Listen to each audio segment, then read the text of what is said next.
Apa itu falas? Falas atau valuta asing merupakan mata uang yang diakui, digunakan, dipakai, dan juga diterima sebagai alat pembayaran dalam perdagangan internasional. Valuta asing yang banyak dipakai biasanya merupakan mata uang suatu negara yang memiliki peranan ataupun kendali yang cukup besar dalam sistem perekonomian di seluruh dunia. Fungsi pertama dari pasar valuta asing adalah sebagai transfer daya beli dari negara yang berbeda-beda dan menggunakan mata uang berbeda pula. Fungsi clearing internasional yang dilakukan oleh pasar valuta asing sangat berperan penting untuk memfasilitasi perdagangan internasional dan pasar modal. Apa saja contoh valuta asing? Contoh falas fisik adalah uang fisik dolar Amerika Serikat, USD, Euro, Yen Jepang, JPY, dan Pound Sterling Inggris, GBP.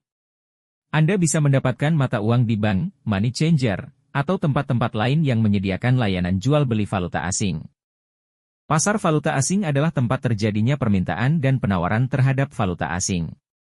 Valuta asing sendiri biasanya digunakan sebagai alat pembayaran sah saat melakukan transaksi di pasar ekonomi atau perdagangan internasional.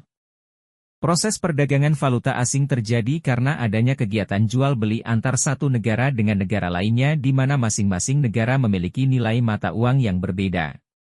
Sehingga ketika melakukan transaksi dengan mata uang yang berbeda tersebut akan terjadi sebuah penyesuaian.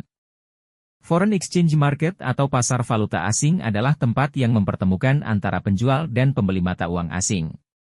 Kegiatan penawaran dan permintaan falas umumnya dilakukan di bursa valuta asing yang diselenggarakan pihak bank. Selain itu, pertukaran falas juga dapat dilakukan melalui tempat penukaran uang asing, money changer. Terdapat beberapa istilah penting yang perlu diketahui saat bertransaksi di pasar valuta asing, yaitu kurs beli, nilai saat pedagang falas membeli dan nasabah menjual. Kurs jual, nilai saat pedagang quoting bank menjual dan calling bank pelanggan membeli. Spread, yang merupakan selisih antara kurs jual dan beli. Valuta asing memberikan kemudahan untuk melakukan perjanjian atau kontrak jual beli menggunakan sistem kredit.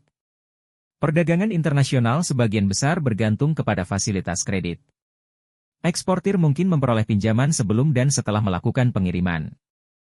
Selanjutnya, fungsi pasar valuta asing adalah sebagai media untuk memperlancar perdagangan internasional. Sebagai alat pembayaran yang sah dan diakui secara internasional, valuta asing dapat digunakan untuk melakukan transaksi internasional sehingga akan memudahkan proses perdagangan. Fungsi terakhir dari pasar valuta asing adalah dapat mengurangi risiko falas karena keberadaannya memungkinkan untuk menghambat kemungkinan perubahan harga atau hedging. Pasar valuta asing adalah media yang terkoneksi secara global dengan pusat-pusat keuangan internasional dan saling terhubung menggunakan teknologi komunikasi. Sehingga, transaksi pasar valuta asing dapat dilakukan secara online sesuai kebutuhan penjual dan pembelinya.